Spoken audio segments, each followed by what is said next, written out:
Hi, everyone, and welcome to our talk on Demystifying the Rep. I'm Alicia Alex, Associate Director in ArtCenter's Career and Professional Development Department, and today I am joined by Traci, Terrik, and Yvette Roman.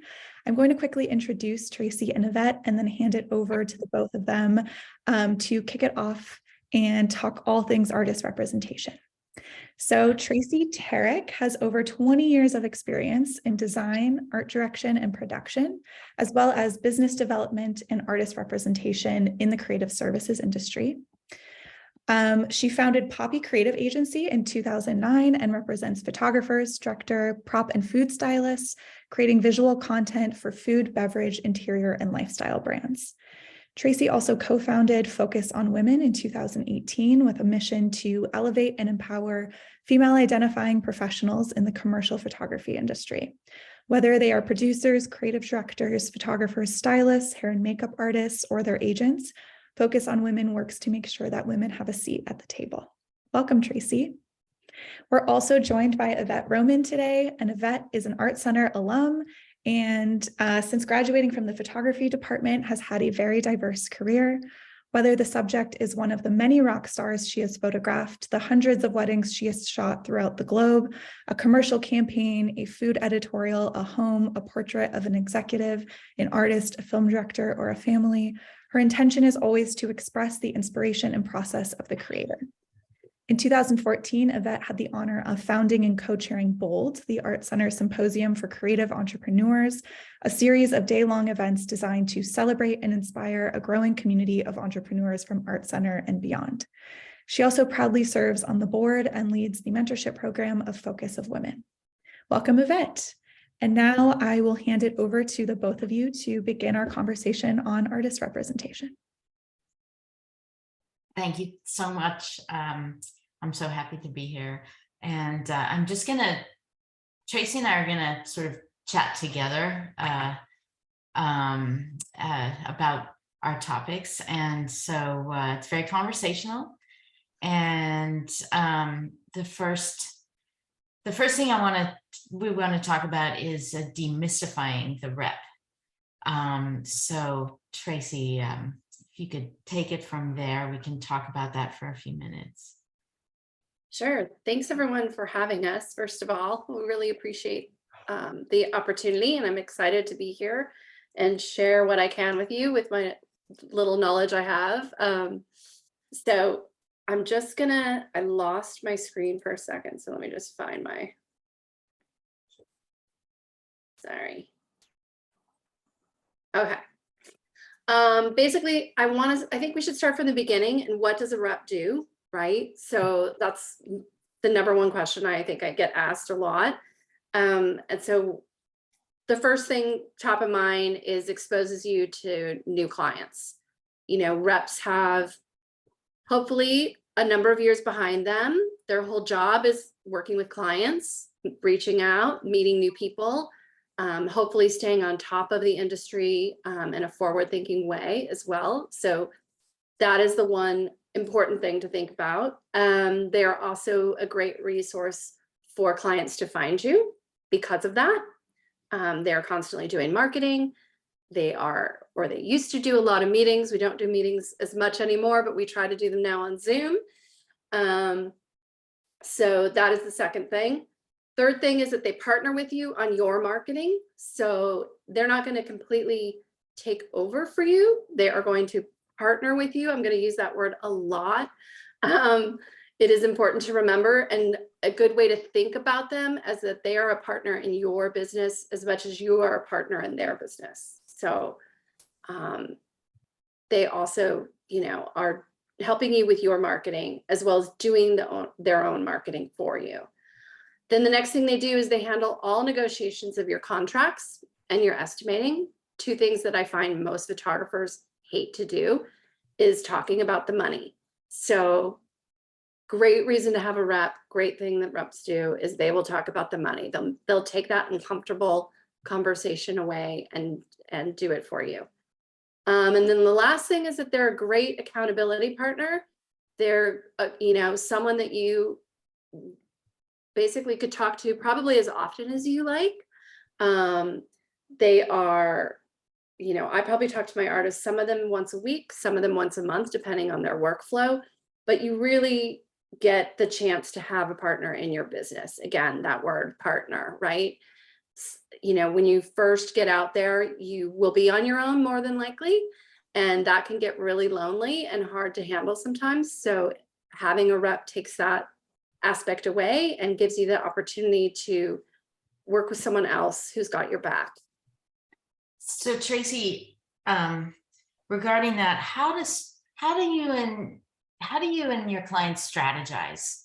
Do you strategize a month for like a long term, years, a year, a month? And what inside of that space do you focus on, and how do those conversations go? Like, who's guiding who, and who jumps in and taking the reins and letting go of the reins? Yeah. Well, I think it starts off with the conversation from the get-go about what is the reason you want to be repped. And then that's where the focus starts. If it's about growing the business and getting different clients, then that's where we're going to focus. If it's about, I need help getting myself out there, I need to be more present, then it gets focused that way. But basically for me, and reps we all do it differently. But I definitely have at the beginning of every year a marketing plan that's for each of the artists, and it's monthly. And we try to sit down and at least hammer out those first 6 months of what the plan is for the next year. Whether that be who's going to do what, like, okay, Traci's going to do this month and I'm going to do next month, or Traci's going to handle all my print for the next 4 print mailers. And then I'm going to do all the web, like we kind of divide and conquer. And then we really I try to set them up with lists of people that are involved in that marketing effort. So it can, and then we check in. Again, it's accountability, right? So we check in on each other to see where we are each month with those projects, and remind each other of the deadlines. And how do you divide up tasks about the clientele, as in who are they hearing from the most, and at what point does the photographer or illustrator reach out to them personally, as opposed to you reaching out to the client? How does that work? We try to do that in sync with each other. I mean, I think it's very important that the artists feel that I'm always reaching out. But I also really don't let them shy away from doing it themselves. I think it's important. I'm not the one on set. I'm not the one they're going to have to really deal with when it comes down to the day-to-day. So I do encourage my artists to follow up. So, for instance, we'll say, okay, we're going to send an emailer in January. And then 2 weeks later, we will have a check-in where we go over what the results of that emailer were.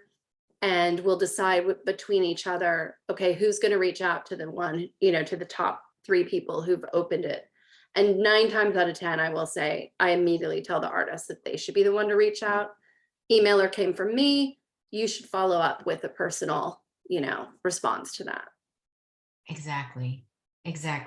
Okay. And then you all keep track of each communication and everything. We do. I would say that's a big, that's probably another thing that we try to help artists handle,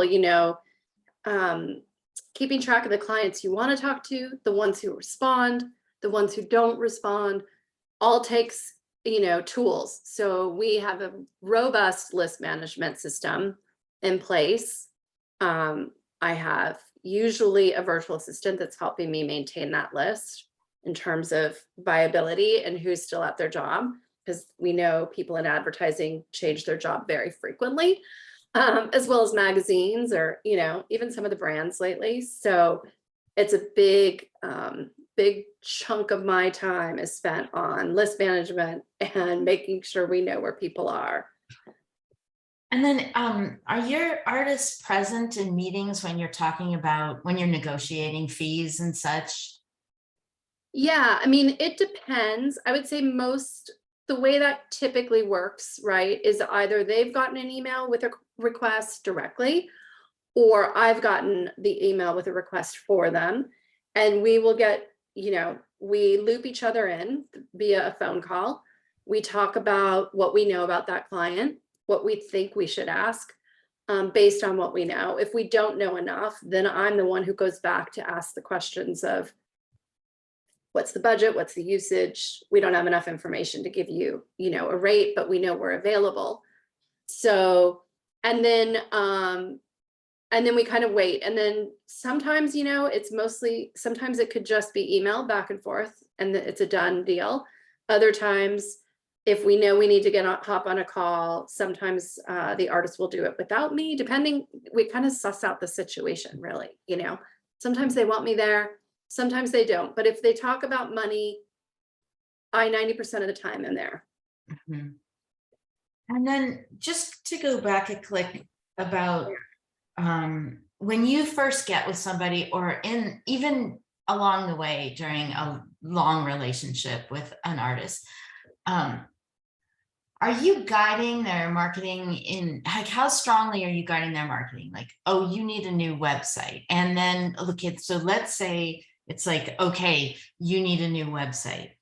So are you actually present with the designer, web developer, illustrator, photographer to develop that website to a point that you understand it represents their feel and look, but you also know that it really works for the way you market? I mean, how involved are you in the development of those assets? Kind of depends, again, on what it looks like initially. When I sign them, I would, 90% of the time, I do hope that their site is at a point where it's good to go. But I'm very encouraging all the time of keeping that site up to date. And I definitely check them. I have to say, I probably check up on their Instagram more than I do on their websites, because that seems to be where, everyone is now looking. So I try to keep more on top of that way. But yeah, I mean, I will guide them to the best of my knowledge. And it's really more about making sure it's organized in a way that I know works for art buyers to look at, like what are they looking at when they are there? They don't want to look at more than 20 images. They want to know right off the bat where you're located and what you shoot, or what what you illustrate even, right? They want to know, they don't want to have to search. It's got to be super clear. So those things for sure, I will call out immediately if it's missing. And then, aesthetically, I try to guide them in a way that I know is going to sell for the clients that we're working on together. But I sometimes will even, I work with a photo editor now who helps a lot of my artists. And I've started farming some of that out because sometimes they don't want to hear it from me. So I find sometimes it's better to have a third party get involved and let them work with that designer or a photo editor on their own to sort of hone in on what they, I don't want them to lose their brand as well. But you still providing the resources and support to help them edit and help them create their presentations that really feel like them, but work in the market. Absolutely. I think that's a challenge between, you need a brand, right? But then I have a brand, and hopefully those two are intermingling somehow. So it's always a balancing act there of their brand needs to be much more stronger than the Poppy brand, in my opinion. But then also the Poppy brand for my clients, like people know who they're going to find when they go to the Poppy brand too. Exactly. And then and that goes for all the marketing. Like you're in other words, we're not ever going rogue and doing, we're always collaborating between, and we being artists. Yeah. It's always like anything that goes to clients is basically a result of some sort of collaboration or agreement of what goes out, what it looks like, final piece, et cetera, between you and the artist that you represent, right? Yeah, I mean, I do expect my artists to do their own emailers. I only do once a month, for the whole crew. So they should be sending in between. And I will say that sometimes I'm on their mailing list. They don't all, send it to me for approval. I definitely trust in what their style is. Obviously, if they're on my roster, I'm pretty well aware of what they're putting out there. So in that respect, they still have a handle on their brand and their marketing pieces. and what those should look like. They only really come to me when they feel uneasy or they want to get, the green light, so to speak. Amazing. I think that's pretty covered. Yeah. Should we move on to our next topic? Sure. Okay. So let me just, so next we're going to talk about when to get a rep. I think it's an important thing to know sort of when a rep will take you, but also to know how to think about when you would reach out in your own practice, when Sure. you know that you want that support. And also just, it is a partnership. And I often have to remind myself when I reach out that it is a partnership. So I'm interviewing the rep as much as they're interviewing me. And I think that everything needs to be on a level playing field from the get-go. I don't like to approach these things as begging for somebody to take me. I want to approach them as somebody who wants to partner. Right. You know what I'm saying? Totally. So can we talk about that, or all of those things for a bit? Yeah. I think that some of the misconceptions of when to get a rep are, right after you graduate. That is not when, that should not be the first thing on your list. There's no way your portfolio is ready for a rep if you have no clients. So you've got to have clients before you get a rep. You have to be prepared. You have to, in my opinion, you have to have at least a couple of years of experience shooting, not just by yourself either, shooting with a full production crew and know what that feels like. You need to know what the role of a producer really is, and not just yourself being the one who's producing those shoots. You definitely want to have your brand, like we talked a little bit about earlier. You need to know what are those categories I've decided I'm really going to hone in on. There's nothing, I think, more discouraging as an agent as seeing someone who comes to me with I can shoot everything. I can shoot interiors. I can shoot food. I can shoot people. It's like, no. You might be able to, definitely. But what is it that really gets you going, that you photograph, and why? And that's where you need to dig in and make a brand for yourself. So you need to be very clear about who you are as a photographer, how you like to work, what you like to work with. You need to have all those tools in your toolbox of people, that your crew, who's your A team, who's that digitech, who's the retoucher who can really handle your work, stylists, those are all really important things before you come to the table to a rep. And then you should be looking at a rep when you are ready to do either you need to take your work to the next level, or you need to take your work to something else. Maybe you've moved even. Maybe you've had your career in LA for 5 years and now you want to go to New York. Great time to start reaching out to reps, because you have no network in New York. So that's another, I get that a lot, especially during COVID. I got a lot of people who were moving, who needed, how am I going to start over somewhere else? What else? The other big thing to think about is if you are shooting to a point where you can't answer emails in your inbox and you can't keep up with marketing, or you've stopped marketing because you feel like you've got so many clients, I don't need to market anymore. Those are definitely red flags for you might need a partner in maintaining your business, so that you don't get stuck to a point where suddenly those clients start falling off and you haven't marketed in a year. So those are another great time to think about being repped. And then again, partner, when am I ready to share my business and really, maybe you even have been shooting for a few years, you have this great roster of people that you like to work with, that you don't necessarily want to give them up, but there's a whole nother section you haven't even had a chance to target. Great time to get another person on board with you who could help you, manage that area while you're still building that other area. If that makes sense. Absolutely. And I just want to address a question that I see in the chat. A rep is an agent, correct? Yes. Yes. Same thing. Basically, talent agents is how I always tell people. Exactly. Okay. Just wanted to make sure that everybody knows that. And then, so as a rep, how do you find clients? Like, how do you connect with clients that you feel like will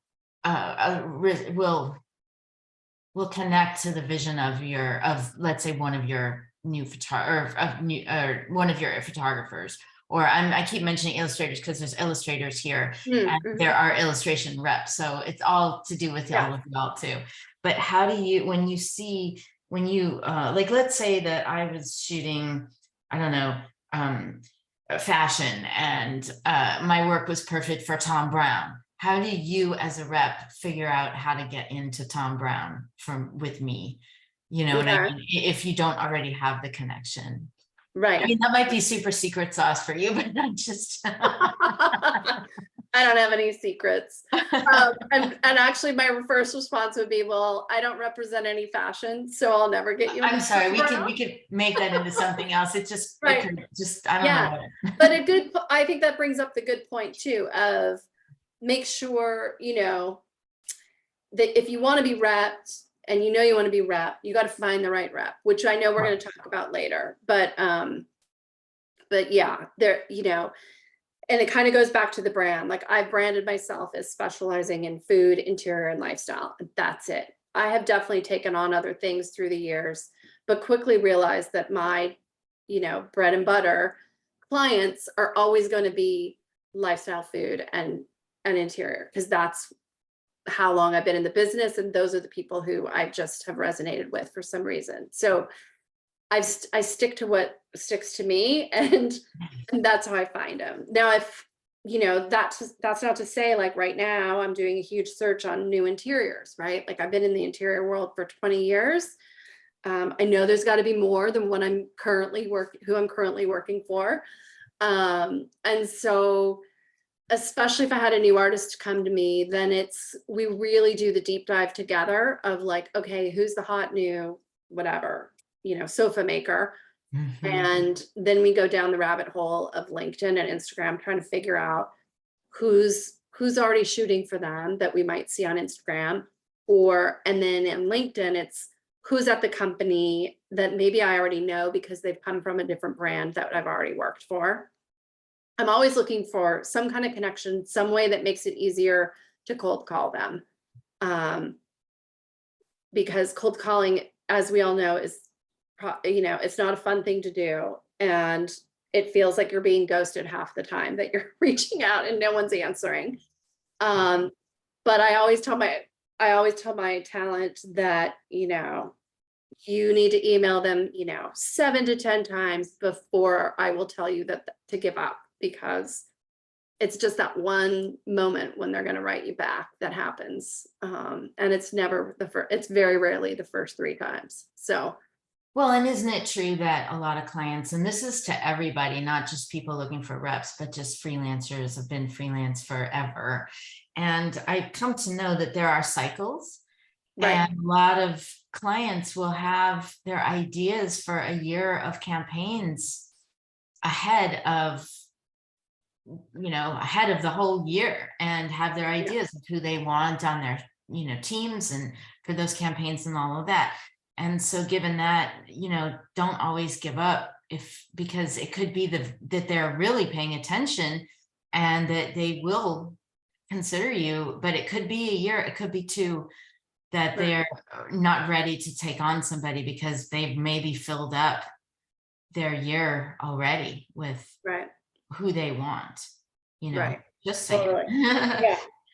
And I mean, I think to go back to what you were saying too about how, how do you help an artist find those people? I mean, that kind of goes back to obviously years of being in the business, right? And already having some of those connections. But then really, like everyone else, we're doing the same thing. We're all on LinkedIn, we're all on Instagram. We're, I sign up and go to some crazy food shows, anywhere where I can think outside of the box of like, who are those people that I really want to work with? And then I go back to the artists sometimes and even say like, hey, if you really want to work for Pendleton, then you need to do a test shoot. Go buy some Pendleton and literally photograph it, and hashtag it and show it on your Instagram and get in front of them. So yeah, I hope that answered your question. And when you talk about using social media, I know you're a big fan of LinkedIn. I know you're a big fan of Instagram. Can you talk about how you utilize those two platforms and when and for what, and how you bounce back and forth between them, or have your artists do that? Sure. I actually would say I'm probably 90% of the time on LinkedIn more than Instagram. Instagram, the way I use Instagram these days, besides like everyone else, I will go through that, oh, why did they get it and why didn't we get it? And then that'll get me to the point where I'll look at, oh, who actually shot it, who styled it, who produced it. And then I'll go to them and try to start digging deeper to see, do I already follow these people?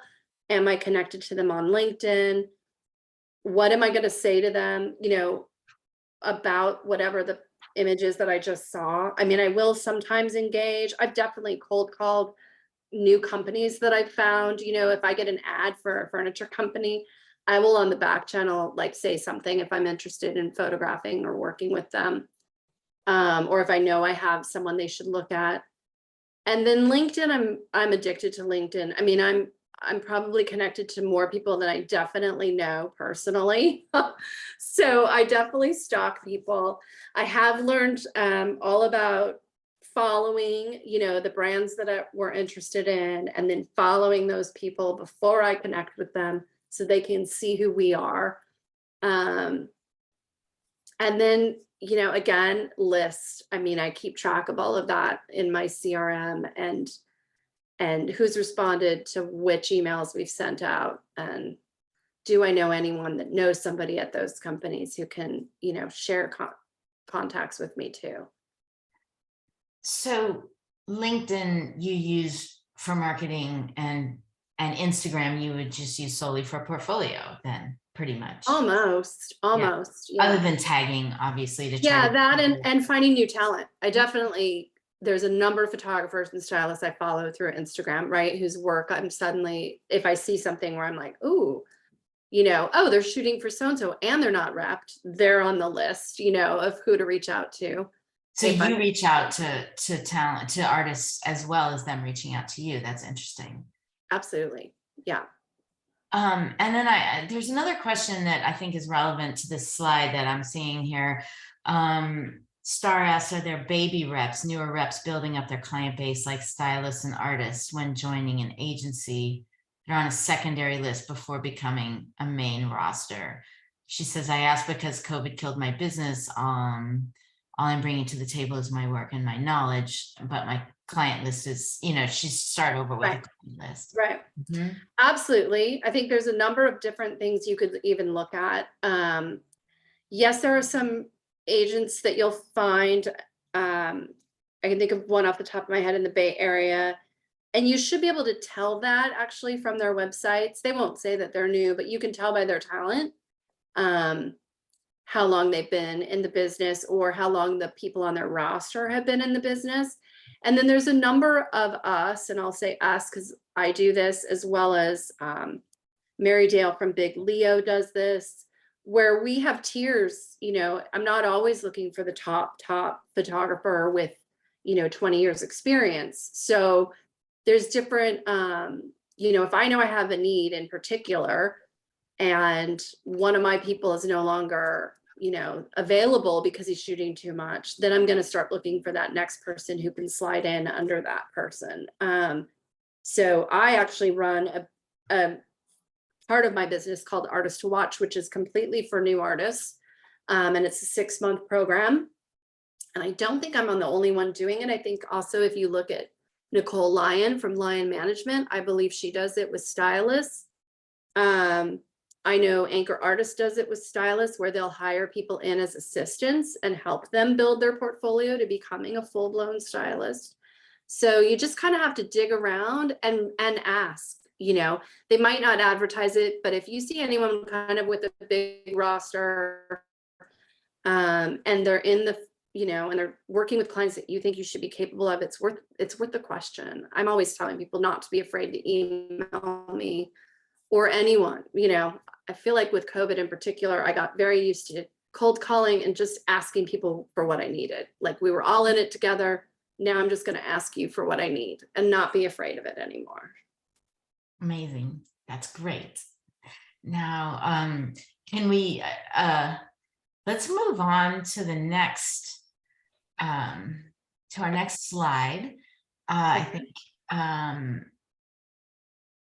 so we have details, all like, we're going to jump into nuts and bolts and practical matters, commissions, and you know, and what to do with existing clients and blah blah blah. So it goes and then just get into the weeds of this. Sure. So yeah. So these are some, I think these are most of the questions that people probably have out there about some of those details. The first one everyone wants to know is, how much money are they going to take from me? I immediately respond with, I'm not taking any money from you. It's being added to your day rate. And the going rate at this point is probably 25 to 30% will be added on top of your day rate to the client. I would say 90% of, at least 90% of how I bill, they don't even know that percentage. It is, we come up with it between the artist and myself, figuring out what the day rate is, and we always slide in what the agency fee is right in there. So what's presented to them is always, you know, so-and-so's day rate is X, including agency fee. And they, you know, most, I would say 70% of the people out there who work already with agents know what that agency fee typically is, and they don't ask about it. And typically okay, let's say we do, you know, a big shoot for Architectural Digest. Does AD pay me and then I pay you, or do you get the money out because you invoice and then you pay me? How does that work? Depends on your agent. So some reps some reps don't at all do your billing. And they'll ask you to bill, and you do all the billing, and then you cut them checks for the agency fees. And then some of us, like myself, do all of your billing. I would rather do all of your billing. And that's because my brand is known for not only providing the photographer, but we provide the stylist. Sometimes we're producing it. And I've always wanted just one invoice going to the client. Like, I'm not going to bill you 3 different ways. So it made more sense for me to take on the billing. And then I just pay the artist, you know, what we've agreed upon, basically, when they're done. That sounds like a great value to a client for their bookkeeping, because they just pay one check for the entire thing rather than a million checks to every right actor on in the play. And then yeah. And there's a number of us that work that way for that reason, because we're not just representing photographers, we're representing other crew members that they could be hiring, and we're sometimes doing the production for those shoots. So it's worked out well. Yeah. Well, and just to the audience, just speaking as a photographer, it's a really valuable service, because a lot of the time, sorry, I'm just restarting my wee timer here. I forgot. A lot of the time, I'm having to, if I'm bidding something, I'm expected to get all of the estimates for every other vendor, like every style, not my crew, not my team, not my assistants, not my lighting crew, but I'm talking about the outside, like wardrobe, hair and makeup, Right. stylist, etc. I am responsible for all of that under my umbrella, and it sure is nice to like push that off to something else.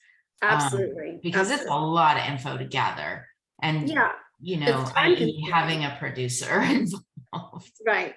It's time consuming. And I think for me, I've done it so many times that it's not time consuming. It's very easy to put together an estimate. I know exactly whose rates are what, and who, and will come somewhere in without having to call all of them and double check. So Yeah, that's helpful. and let me see. So talk about what happens when I bring a client with me. I mean, well, let's say I have 5 clients already that I've had for a long time. And then all of a sudden you and I are working together. How is that dealt with? So most reps have what's called a house account. We call those house accounts. So those are clients that you've worked with, like you said. For not my cutoff is you have to have had work with them for within the year, and it has to be consistent. It can't be, oh, I worked with this person last year and never again. That's got to be more than 1 year that you've worked with them. And then we sort of, based on who they are, how big is the company, right? How many times a year are you working for them? What have you made from them? What is your rate with them? We kind of look at all of that, and then we come up with a game plan. But basically, they stay your house account at least at minimum for 6 months of your contract, until we feel like you're in a space where, okay, either they've gone away and they didn't, you became repped and that scared them, possibly, but hopefully not, because if they're a house account, I'm literally not doing anything with them. But maybe you're ready to up that rate with them. And so 6 months in is when usually a good time of like, okay, I've been rep now for 6 months. Maybe I've gotten you some new clients already, and this client is getting smaller and smaller to you a little bit. So then it's easier to go back to be like, okay, look, in order for us to move forward, I need to loop in my rep. And then we come up with what we think won't, scare them away. I keep saying that because I guess for me, I feel like I don't want an artist to think that coming to being repped with us means they lose their clients. We don't want you to lose clients, right? We want to find you new clients. Hopefully we want to find you bigger clients. But basically by a year, I've got to have everyone under one umbrella so that I know what you're doing and when you're doing it, because I'm managing your calendar, and I want to be able to, be consistent with how we're branding you. So there aren't any of these weird one-offs of like, oh, I do this on my own every year. Those kind of things kind of don't fly. That's not to say I work with a lot of interior people who still do a lot of very small editorial jobs. And those I won't even touch, depending on the rate, it's up to them. If they want to do it, be my guest, especially if they're not shooting and it's not conflicting with something that I'm going to book for them. We call it paid testing, and they go and they do it themselves and they bill themselves, and they, I feel like I don't want anyone to feel like they're turning work away because they got represented. Okay. Yes. Yeah. And then just on a practical note, I know that one of your photographers also has a very significant business in weddings. And so all of her commercial work is geared toward what, your specialties are. But that other category of work is time consuming, but it also is a huge income. So how do you deal with that when it's completely different category of work? She actually is repped for that work separately. Yes. So we went in knowing that was already owned by somebody else. So any commercial work is quote unquote exclusive to Poppy, and any wedding work is exclusive to her other agent. Okay. But then her goal has always been, or at least what I think it always has been is that she's getting away from wedding work. Like that is not going to always be. Oh, yeah, I understood, but I just wanted So to. we knew that going forward and thought, okay, she has that little business over there. And as we build her up, she knows to give us a certain amount of time in terms of testing and getting our portfolio.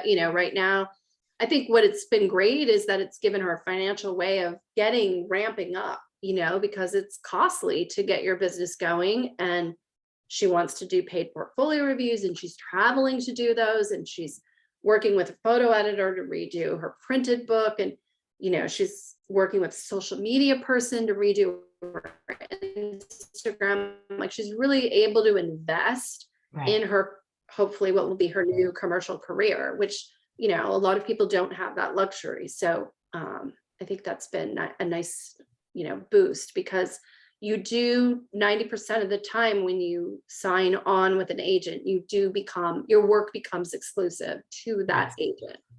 So you do have to do that. Yeah. I was just saying, but a lot of times there has to be a certain diversity of work for that photographer to exist.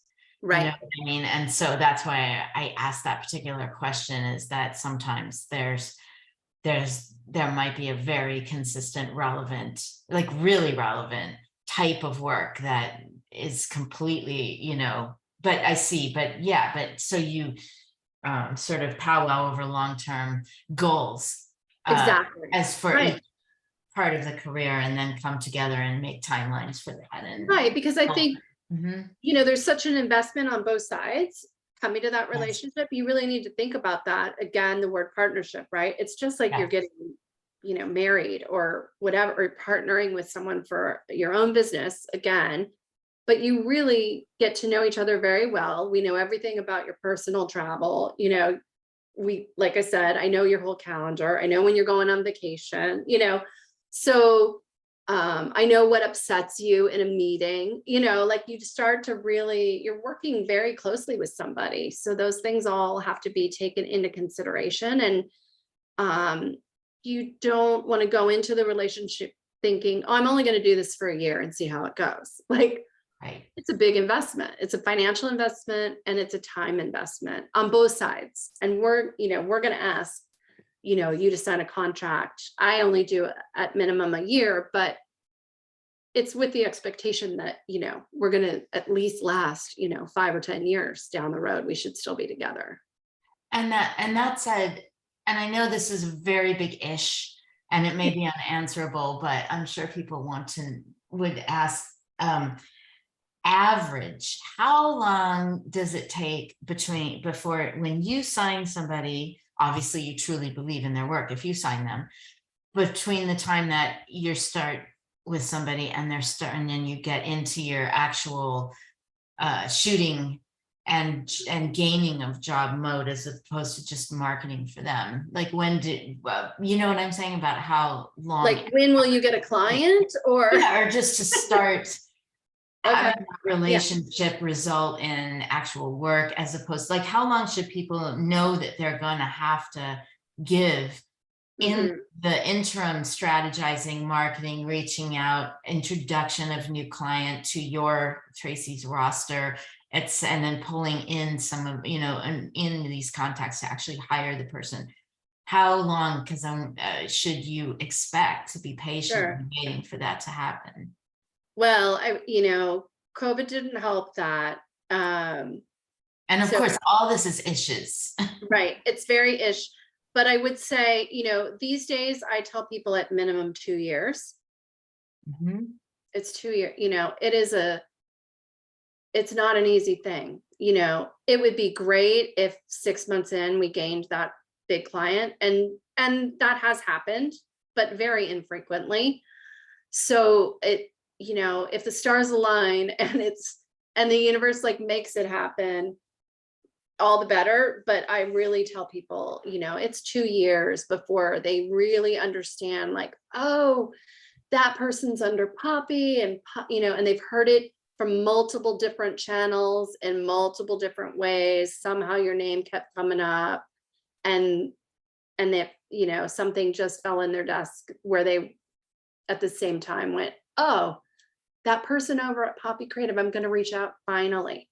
But yeah, I mean, it could take longer. Recently I think I had a client who I've been pitching to for 5 years, who finally, and you get the email and you just think, oh my God, what did I send that made them realize that I was still here? It's very hard to determine. It's not, there's no direct route, that's for sure. And in the interim time, what are your artists doing to fund themselves during those 2 years?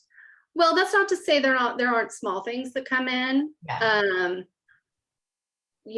But again, that goes back to, you need to have your own clients. You can't come to a rep with absolutely nothing and expect work to fall in your lap. There's got to be something already happening for you. Right. So basically you're saying that hopefully the handoff between the house account and then the time it takes to get going consistently will sort of, seesaw itself into some sort of balance. Right. Because I think you still have your house accounts for that period of time. And hopefully that's enough time for you to really get some wheels under that relationship. Exactly. I see. Okay. Yeah. Got it. Yeah. But also you're looking to the rep, right? When you're researching and thinking about who you should go to. And same for me, when I'm looking at people, it's always with a client in mind already, right? It's always like, oh, I know there's a need for this over here. I better figure out who's that next person for them so that I stay relevant with that client, right? So I think you're both putting that energy out there at the same time. And that's when it works. It's sort of like, oh, I would say 90% of the time when I talk to someone about signing, I've already got, hopefully, a few things in my head that I think I'm going to immediately be able to place them at. And as far as that goes, let's say I meet somebody somewhere and they say, oh, let me have your card. I would love to talk to you about such and such of a job. How does that work? Does my business card have your number on it? I mean, how does that, you know what I'm saying? Have to be. Yeah. I do have, when you're onboarded, we do ask you to add us to your Instagram in your bio. You're on our, same with LinkedIn, we request that. And in your signature, we also suggest that you include that you're represented, so there's no confusion to anybody. I actually haven't ever thought about their business cards. I'm sorry, didn't even think that, but it's not necessarily a business card. It was maybe not the right way to put it, but let's say you printed promo. Pardon? If they did a printed promo, right, Yvette, it definitely would say Poppy besides them. Right. Always. Right. So if something happened organically at a dinner party or something like that, that person would get directed very quickly to you. We would hope so, right? That goes back to finding the right people and making sure you get along, and having that transparency and trust is super important. Yeah. So, I trust that anytime they have something coming in their inbox, I hear about it at some point when they're ready, to convert it. So, even if some of them will literally just forward, they won't even read the emails. They'll just forward them to me. Some of them will call me and say, can I answer this first and say something before I loop you in, which is always good. I'm like, yes, please, please answer them back and say, whatever you want to say. Yes, I'm available, but now you need to talk to Traci about money. We have those conversations all the time of how and when to get introduced from the cold call. And then our last bit of business to talk about with this is breaking up. Right. And I think that goes back to there are definitely some people who I've repped for 20 years. There are others who have come and gone for sure. I think that's true of most agents. Maybe you've come to a bump in the road and who knows, maybe you're moving and you decide you want a local agent and somebody who's on the ground next to you. Maybe something's gone down that was uncomfortable, who knows? inevitably you will have a breakup, and there should be a clause already in your contract that you signed from the very beginning about how that termination works. And it does differ between different agents. The way we work, I think we have a 30-day clause of letting, 30-day notice kind of thing of like, heads up, this isn't going well, or whatever it is from whichever side. It could be either side. And then it is written in your contract from the beginning, how long the period will be once you leave me, what happens with those clients that we gained together, and the money that I make or you're making from them, and how much and how long you will actually still owe your agent that money. Because I would bet that most agents are still, I know that because I'm part of an association of agents. So I know I'm right in saying that they all still have a termination clause where they're asking for residuals, basically, I guess. And some of them do it, some of them will just, they'll guesstimate it and ask for it right there when you walk away. Some of them will wait, and just as projects come up over the next year, you're still paying commission to me.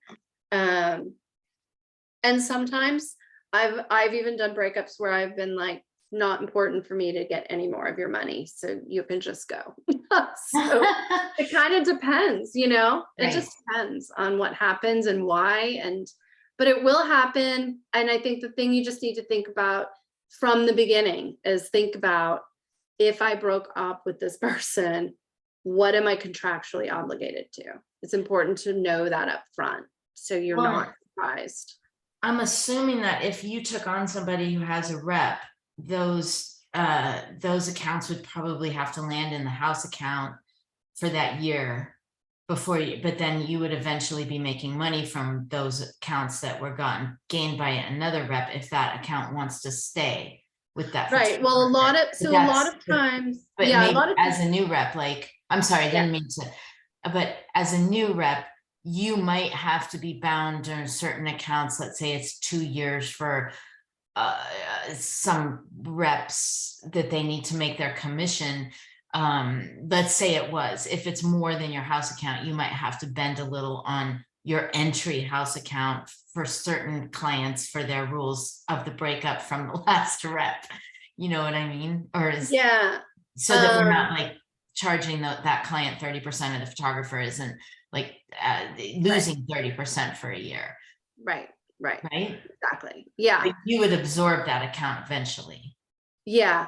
I mean, the only time that's ever happened where I've taken someone on who was leaving another agent, we actually sat out the 6 months. We didn't do anything together for 6 months while we waited for her contract to just dissolve, because it was easier than having to deal with her agent about that she was signing somewhere else. And so it's kind of, you have to think about that too. Like some agents they'll be like, okay, well, you can leave, but you can't sign. It'll be in the contract. Like you can't sign with anyone until a year is passed almost. I see. So you just have to look at whatever you've signed. And can you work unofficially with a rep without signing or no? Well, you could definitely do temp repping, like what you and I have done together, right? Where you could reach out, and some reps will do like, oh, I need help with this bid, and they'll charge you an hourly rate, and then they'll help you negotiate. Right. I mean, that's how, like with Meg, with the commercial or wedding photographer we were talking about, that's how we worked together for 2 years, was just sort of like when things came in commercially, she would reach out and we would do it together. Because it gives both of you kind of the sense of how to work together too. What's it like to work together? Exactly. Yeah. Amazing. Thank you. Yeah. No, you and I have had that experience as well. And it was like one of the greatest working situations ever. Just saying. I mean, it was fantastic to do that and to have your support, when I needed that. Thank you. Anyway, so So on this last one, and then we can open up to some questions about finding a rep. And then there's a question that came up a little bit ago that I just want to get out before it might be in this slide. Okay. Talk about commercial directors and reps and getting a sales rep and getting on a production company roster. I think this is more commercial directors. Okay, this is more film oriented. Should I read it again? I can see it in the chat. Oh, okay.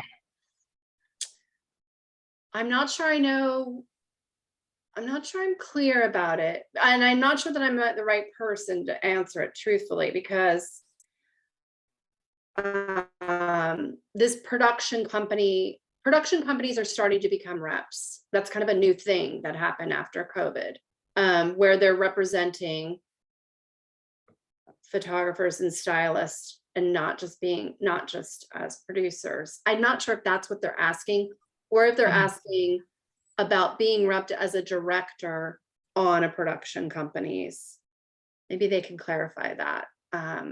Okay. But I do know that, yes, there are agents who will represent you as a director, like me, like on a roster, you could be repped. And actually there are agents that represent production companies, right? So that's a new thing in the last couple of years. I think as people saw, there were agents who weren't doing any of their own production, so they didn't work the way I did. So then they decided to bring in a production company so that they could offer that to their client exclusively with their artists. I don't know what a sales agent is, what the difference is though for sales agent. So I'm not sure, but I could definitely try to find out for you. But I'm not, sorry, I don't. And then I'm seeing the thing about the NDA and I'm like, I don't know. So just in finding the rep, spend a few minutes going over all of that. So I think the thing that people should think about, right, we've talked about when you should start thinking about it, and then I think the next step is really, and actually your next step could start right out of school. I mean, you might not be ready for a rep, but you sure as heck could start researching what they are, who are their clients. I think the easiest thing to obviously start following them on Instagram so that you can see the type of work that's coming out of each of those agents. You can look at their client list on their websites. Or you can also look at their talent, right? Like, are there photographers out there that you're trying, you've seen their career, they're like, your guru, they're like who you're aspiring to be. And start researching that. Are they represented? Who represents them? How did they find a rep? You could even reach out directly to them to ask those questions. You could definitely, just start keeping notes and kind of sign up for the newsletters that agents send out so that you can see when they change their roster or what are the different things that are coming out of their agencies, and how does that resonate with you. You could definitely find them on LinkedIn. We've talked about that. You should link in with anyone and everyone, in my opinion. And I get a ton of people who will then, once I link in with them, I think it's even like an automated response, which will then be, thank you so much for linking in with me. Can I put you on my email list? Right. So, and I can say yes or no. And that way I'm seeing all of their work if I want to see that more of it. I think that's a great tactic. I think it's fine to do. I'd much rather be asked to be put on the email list than suddenly get these newsletters I have no idea how I got on the list of. Another great way is paid portfolio reviews. So there's definitely a number of organizations, and Yvette and I tried to come up with, this is only a handful of them, but this is a great place to meet artist agent, both for fine art, commercial, illustration, and that is through paid portfolio reviews. And there are great ones that are not that expensive with the APA, the American Photography Association, which there's a fantastic one in Los Angeles. The Palm Springs Photo Festival is another great place. New York Photo Works, which also does reviews in LA. Santa Fe Workshops. Yvette knows more about them than I do, but they do both fine art and commercial, right, Yvette? Yeah, and portfolio development too. Oh, fantastic. Right. And Palm Springs, I think, also they do some great workshops. I mean, well, back in the day when it was in person, they would do a whole week of, workshopping and helping you with marketing. And then you'd have these great mixers with the people who were doing all the reviews, which was fun. And then the SPD, which is Society of Publication Design, much more editorial driven for all the magazine work that's out there. But they do an annual review that's, if you don't sign up the minute you see it, you will not get in. It is very popular, but it's well worth it and not that expensive either. APA, I would say, is the least expensive, and then SPD is probably the second least expensive. But with APA, if you're a member, you could do them from any city now. Because of COVID, they've all gone to Zoom. So you can meet with people, I can't remember, there's one tomorrow that's somewhere, I want to say Chicago or somewhere in the Midwest. So all really good places to meet artist reps. And then Focus on Women, my organization, we do one just specifically only with agents. So great review where you can just, have some feedback on your book and, and get used to talking to somebody about your work and hear what they're looking for and who they're looking for and what, could be. I know I think we've had 2 people come away from there getting repped. So that's always nice too.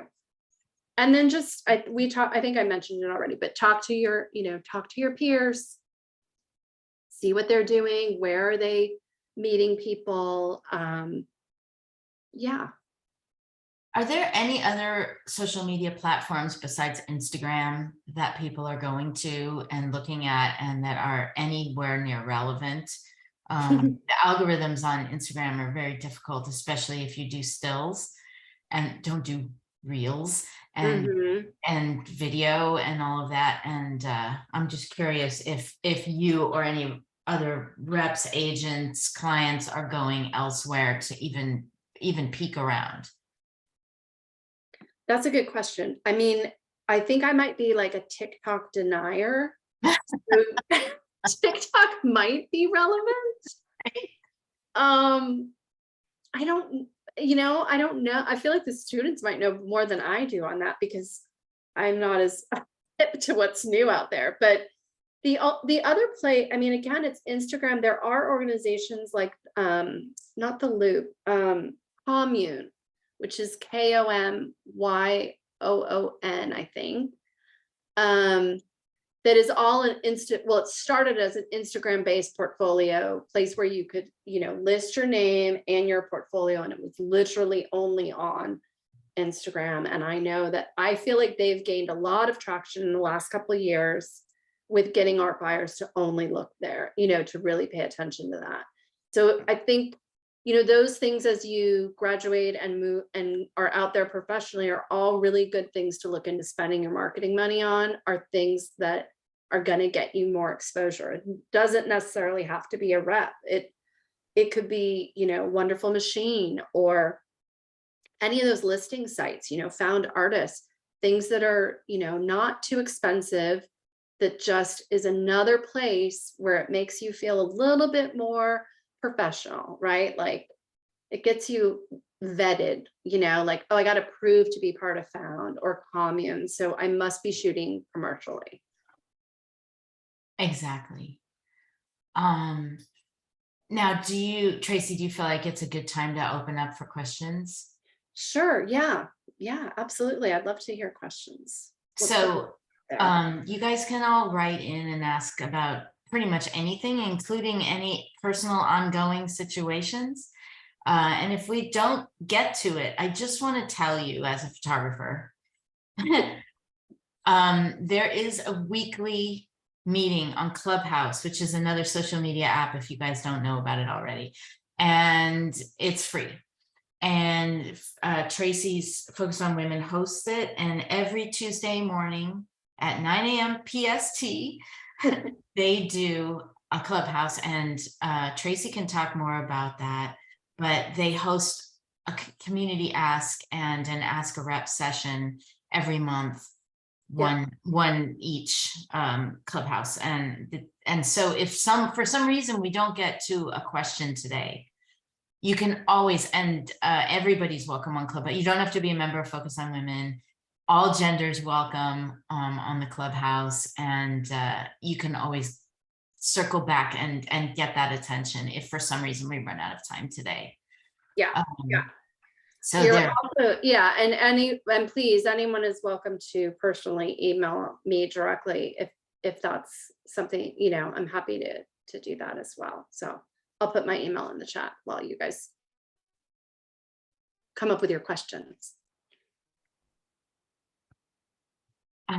Meanwhile, while people, okay. Just in case, just while people are thinking of questions, we can just interrupt this part of it, no problem, to answer those things. But are there any resources, Traci, besides reps, photo consultants, attorneys, contract attorneys, accountants, bookkeepers, like who else needs to be on your team as an artist? Yeah. Well, definitely, let's see, definitely should look at having an attorney if you're, or somebody's got to give you a good contract. So don't make up your own contract, right? With terms and conditions. And again, that goes back to, you can easily find those at the APA as well, but you could also find attorneys there. I think copyright is a big, issue in photography and the commercial world, with directing as well, I would believe, and illustration. So knowing what that means and having your work copyrighted is an important part of your job. So definitely should think about learning more about that and, looking for resources there. You don't want to wait until something really bad happens with one of your images and then try to figure it out. So attorneys are great in your toolbox. I think bookkeepers, really learning the best way to set up your books and figure out how you're going to bill people and how's the money going to come in and where's the money going to go, and remembering about your taxes, because especially in the state of California, your self-employment taxes are high. So, you got to think about all of that stuff and how to do those books. In fact, Clubhouse next week is all about bookkeeping, so you can tune in and listen to that. And then I think we talked about this earlier. I mean, I really think that the other really strong arm for you all is to make sure you have a great crew. And who are those assistants that you can rely on, who show up, who aren't on their phone, who aren't poaching your client, who know how to be professional. Those are all things as you get bigger in your career that are really important to have, because it's not just you 90% of the time on set. It should be you and a digitech and a photo assistant and a producer, like all of those hats come into play as you start, getting the bigger jobs. And so you should have that kind of figured out. Who am I going to collaborate with? Who do I work well with? Right? Who's going to help elevate me, and who are my clients going to like? So I think that's an important thing to remember too. Amazing. That's great. Yeah, it's a real business, guys, and we say, we are business people, and I know it's hard to be an artist and declare yourself a business person, because a lot of us just don't think we want to be that, but if at its best, it's a real business, and you need that support. And right, and it's hard to ask for. I think you get in your thing and you do it by yourself for so long, but if you're not good at one part of it, that's okay. There are people who are really good at doing books, right? There are people who are really good at, managing your social media. All photographers don't have to be really good at social media. They just need someone who can keep them, scheduled and calendared and marketing all the time. That's not, that's not where your jam is. You got, you're creative.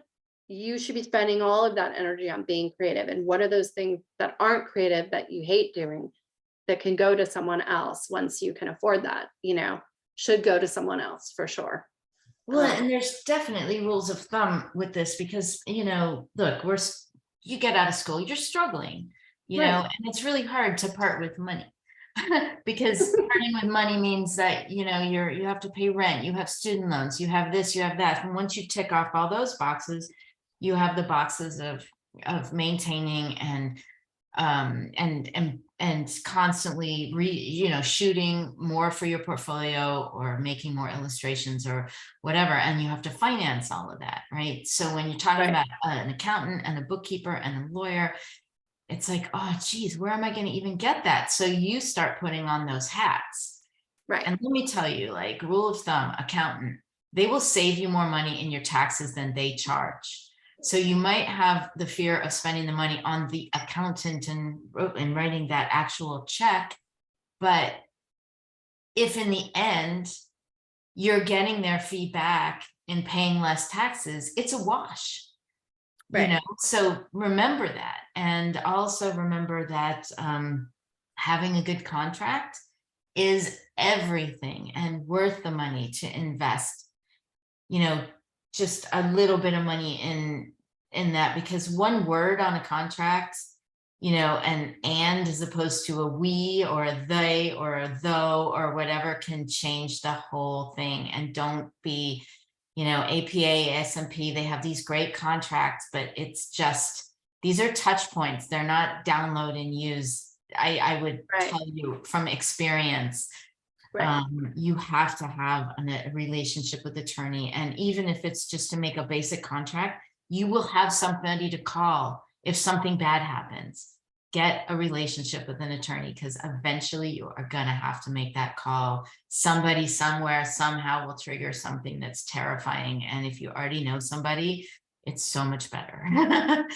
Right. Or even, even though you have a contract, I would say 70% of the bigger clients are actually going to send you their contract to sign. And if you can't read that contract, you need someone to call. It could even be reaching out to a rep who does temp repping to read that contract for you. As long as you have someone that you can trust and knows what to look for, that's what you need. I think that's super important. And that kind of brings me to the only other point that I don't think I've mentioned yet, and that is something Yvette and I talked about earlier, but I do think it's important to remember that being repped will not make or break your career. Like, I don't want anyone to feel that we are the answer to everything. Like, there are plenty of very well-paid professional creative photographers out there who don't necessarily have representation. It doesn't mean they're not great professional photographers. You could have a great career without an agent. And I am an agent saying that, but I do believe that. And so, especially with the world changing constantly, photography is changing constantly, production's changing constantly, there's so many other people out there besides reps, right? I think Yvette mentioned, there's photo consultants who do similar things. There's the production companies now that are hiring directly photographers. So you could make a great connection with the production company and be employed quite frequently through them. So there's all kinds of avenues. Don't feel discouraged, about I have to find a rep in order to become a professional photographer. That's another myth in my mind. So. And I just, Star put up this, everybody, if you're all in the chat, this nonprofit for new artists needing legal help. That's great. And also I want to mention as well, serious plug, you guys, don't forget about ArtCenter. There are so many alumni resources that are so underutilized and untapped. I just want to faint at how much of a platform that we all overlook and forget about and don't miss, because look, ArtCenter, we don't have a football team. So people go and they leave and they don't come back because they're not going to go to the game or whatever. There is so much stuff for you guys as alumni. And even if you don't graduate, if you went to school, there's so many resources. So please don't forget to come back to ArtCenter for a lot of those things. Am I not correct? Right? Thank you for saying that, Yvette. And also just on that same note for everyone in the room, both current students and alum, on Thursday, we're actually hosting a basics of freelancing workshop that's really going to kind of go over the foundational skills you need to even get started thinking about freelancing as a creative professional. And that is both open to alumni and current students. You can RSVP to that on ArtCenter Connect, but we would love to see you there as well. And I know sometimes it can feel overwhelming to feel like you have to have it all figured out by the time you graduate. And so just know that as alum, our career office is available to you also throughout your career. It's substantial. I mean, it really is. Like just doing bold with ArtCenter, and just, oh my gosh, it's so amazing. And it's not talked about enough at ArtCenter. Like you guys should get a packet when you graduate that has lists and lists of all the things that ArtCenter does, because it's really like, use it, guys. And then now there is a Traci, if you look at the chat, Star wrote a question about finding clients. And I think it's a really good thing to talk about. We have like 10 minutes left here, so Okay. So let's see. I can do a 50-person production, but finding the jobs escapes me. In LA, promoting yourself seems tacky so many times, but what do you do? I'm not sure that I understand how promoting yourself could feel tacky. Tell me what that means, Star. Can we unmute people to actually? Will you? There she is. So if you've worked in LA for a long time, I have more than once gotten people really big jobs. Like I got somebody who was doing gifting suites, and now he's a really good stylist because I got him in touch with a stylist, because you can do that. That sounds fine. Oh, you should hear this person. But when you say, hey, have you heard about me? There's so much fucking fake it till you make it in LA that you just sound like you're being a shitty person. You're like, oh, look at me, I'm so wonderful. And it's just really hard. It's like, that's why it's so frustrating to have the clients to get the agent, because it's very much a catch-22, because to get the clients, you need the agent. Because when the agent says, look how great this person is, people are like, oh yeah, they are wonderful. And Molly Shannon just put out a book. If you haven't read it, you should. But she and her friend faked being each other's agents to get them meetings. And it worked on SNL. And I'm just trying to figure out what to do. Are you involved with any of the other organizations we mentioned? Like, are you listed anywhere where people can find you? I'm going to try to, but I'm going to be honest. Money for me is terrible. I substitute teach to make extra money, which I highly recommend for the people who are graduating ArtCenter. If you have a bachelor's, you can substitute teach. And what that means is you never have to take your rates down. You always want to have something else you're doing completely unrelated, so that when someone contacts you and says, I'll give you $750 to do my lookbook for magic, you can say, well, magic is $20,000 for a booth, so you can go find someone else. I'm not doing that for that amount of money.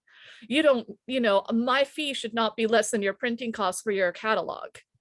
But if you need money, you say yes. And then you feel bad about yourself. You feel bad about your clients.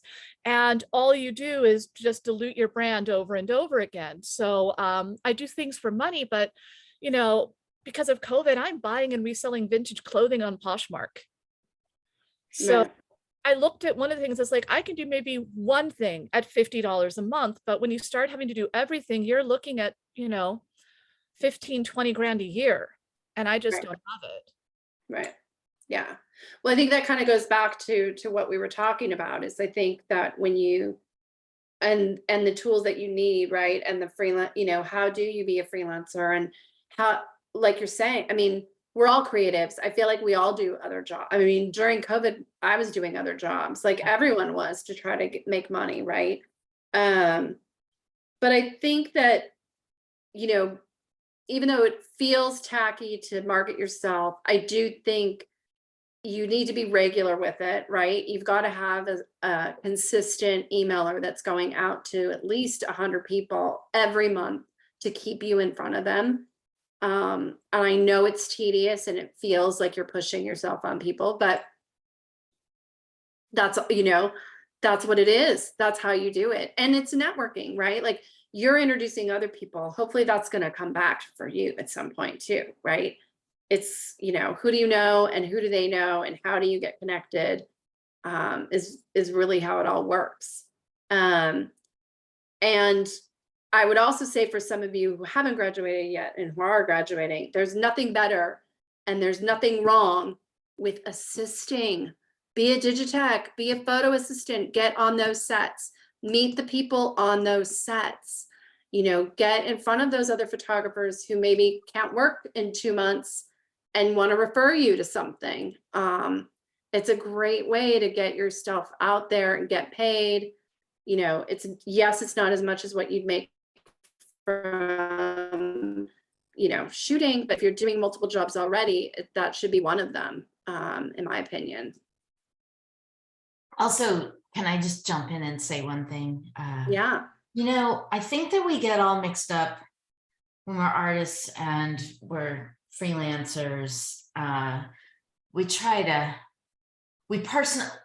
don't see our business as something outside of ourselves. You are providing something that someone needs. And so it's not you, it's your product. And people need your product. And sometimes, you know, I've definitely, you know, when I get a new client, we sit or even the process of getting that client, we sit and I say, you know, what are your needs? Do you need a library of social media imagery? Do you need some for your website? Or it looks like we could, you know, I've seen your property. It looks like, you know, look at this beautiful thing that I see. Like, I'm not seeing that on your social, you know, on your social media or on your website. Like, what if we shoot like this or something like that? But you're consulting with them on how they can improve their business. Like you're literally making a way for them to elevate their brand. You're helping them and partnering them with them to elevate their brand. So it's not like we have that consultant part of what we do, you know? And so I think that helps me get over that embarrassment about saying, I'm so great, because I focus on them. I focus on their needs and trying to brainstorm with them. And then it's so much about them that I disappear, you know, which is always my happy place because I'm behind the camera. You know what I'm saying? And I think that's a great point. Yeah. It's just been a great trick for myself to realize how much brainstorming with a client and being almost a consultant to certain kinds of clients, smaller clients, can be so powerful. And you're working with them to build their brand and just sort of help elevate their brand. And don't forget, your images are going to make them a lot of money. And so that's how you need to approach it. Is I have ways to help you guys get into the next level of marketing, you know. I'm just saying. I think that's a really wonderful perspective. And I also just dropped in a workshop we did last week or maybe the week before that I hosted on marketing yourself as an artist and designer. And it really just starts at the basics of like, what is marketing and why does it matter? And like, how does it not feel icky? Because I hear that a lot from even students of kind of feeling uncomfortable with it or just overwhelmed by it. And I think it doesn't have to be super complicated, because at the baseline, it's really just telling people who you are and what you do and making that accessible to everyone around you. And then you can, you know, ramp up from there if you wish. But it really has some really baseline tactical ways to think about it and approach it that hopefully aren't too overwhelming. So for those on the call, I linked it in the chat. Definitely give that a watch. We are almost coming up at time. So any last questions for our guests today? Okay. And if not, I want to thank Traci and Yvette so much for being here. This was incredibly insightful. Your insights are just, I mean, I'll be thinking about what we talked about today for quite a while. I hope everyone really enjoyed this discussion. This has been recorded and this will be available to everyone on the call. You'll get an email from me with the recording and also the slides that Traci and Yvette provided in this talk as well as reminders. But Traci and Yvette, any last words for our guests today? Oh gosh, I don't know. I think it was great talking to all of you. Like I said, please don't hesitate to reach out. I think I like that we ended on the note that you are all amazing and what you do is amazing work. And it is a service and it is a product, like Yvette said. And I think that's a great reminder to keep in mind, you know, and people need you, people need it. So you just have to, you know, try to stay positive and do all those other things to keep that positivity, you know, because freelancing is not easy, as we said. So, you know, I always am reminding my artists to make sure they do a lot of self-care and a lot of other things that feed their soul to help that creativity grow. So I wish all of you the best of luck out there. And thank you guys for coming. It means a lot to me. I do a lot of work at ArtCenter behind the scenes. It's my give back of my business, and I love this place. And I just want to remind you, like, use it. There's so many good people who work on that bridge in offices that you walk by every day who have so much for you. You know, and just thank you for being here. It's my privilege and honor to be able to be here and talk to you. Wonderful. Well, thank you both so much. I hope everyone has a really wonderful rest of the day, and we hope to see you on Thursday and again soon. Thank you. Thanks, everybody. Bye.